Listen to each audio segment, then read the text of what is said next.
I have so many conversations in my mind because so many times I want to quit. But this is what it is. This is what I figured out.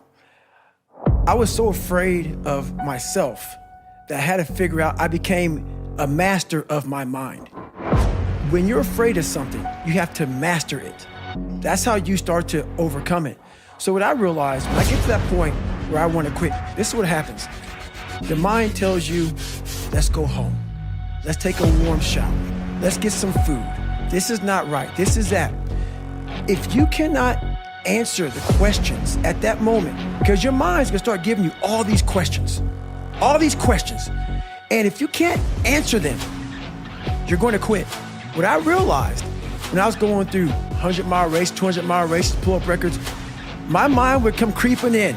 Like when I was doing 2,000 pull-ups and my hands were ripped open, my mind said, look, brother, we've done all these other things. You've proven yourself. You're good. If I didn't have the answer to respond to my mind and say why I'm here, why I'm doing this, you will always lose that fight. You have to have the response to what your mind is going to tell you. And another thing about that is self-talk. A lot of people have like these big four on mental toughness. All that's crap about self-talk. A lot of people think self-talk works. It does, but it doesn't work without the suffering before your mind starts saying we need self-talk. So what I tell myself is I go back to the months and years of preparation to get to that day. And I'm telling myself, the 3:30 in the morning, I'm looking at my shoes and I want to go out there and run 30 miles. I have to, in that second, in that moment of this self-talk, my mind saying, you gotta find more, I once again calm down, go back into my mind, in my cookie jar, I call it, and I have to reflect back, and that becomes my self-talk. Self-talk does not work unless it is real. Most of us lie to ourselves in the self-talk. It doesn't work. It has to be real. It has to be something that you've done to make it really work. So we read a bunch of books nowadays. As humans, we want to find out how to be someone else. What we don't do is we don't go inside. So literally turn yourself inside out. Like we're writing a book every day of our lives, but we never read that book. So what I would challenge this young man or young woman to do is you have to look inside of yourself to see what you really want. What are you passionate about? I get so tired of hearing people just talking. Like right now, someone may think Goggins is just talking. You don't know me. So when I speak from passion. I speak from experience. I speak from suffering. The only way you're ever going to get to the other side of this journey is you have got to suffer. To grow, you must suffer. And some people will get it and some people won't. But they have to see what their journey is to start their journey. Several people live to be 100 years old and they have great lives and they have great kids. Their kids go to college and all sorts of stuff. But somewhere in their life, there was a point where they had a decision to make. They can go left or right on this path. Left was the easy route. Right was the hard route. A lot of people take the easy route. And they had a good life that way, but the better life was going to the right side.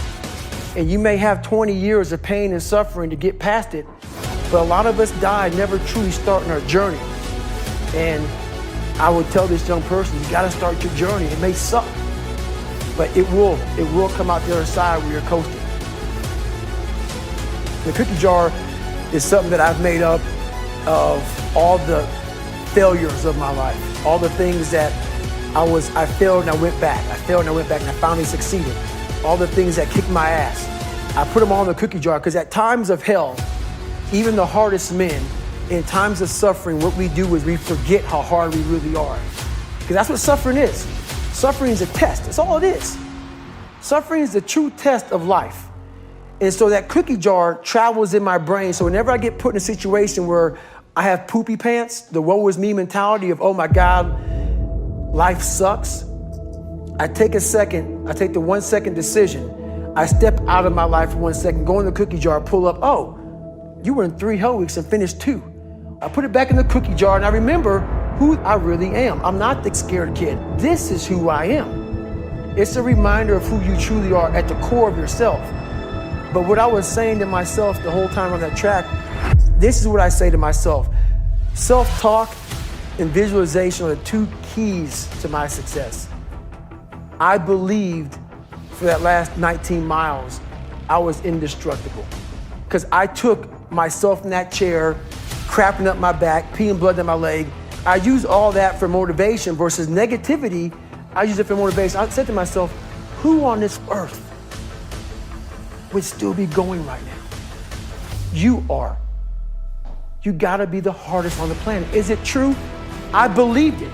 At that time, it got me to the finish line of that race. I believe it today. I believed it enough to where my body said, he's not gonna stop. And I took all the negative things. I need to go to the hospital, this and that. And I used it all. Who the hell could even get on that chair? You did. Who the hell would even think about taping stress fractures up? You did.